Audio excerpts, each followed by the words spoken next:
Hello and welcome to my channel. Today's sculpt is a drow violinist bard for Brian. I really wish I had more to show you, but I did something kind of dumb and accidentally deleted all the footage of this sculpt. All I have to show you is the finished product. So this is Jyst, or Silverstring as he's known to his fans. After roughing out his body in clay conditioned with purple oil paint, I made some armor for him out of soldering wire hammered flat. That was cut out, attached to his chest, wrist, shins, and grinded out with a Dremel. I used white, blue, and darker purple clay for his pants, tunic, and doublet respectively.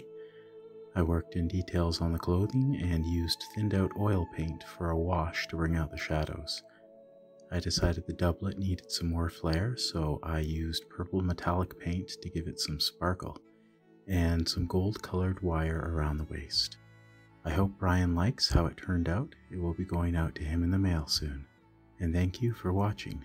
If you enjoy my channel, I hope you'll like and subscribe to help my channel grow.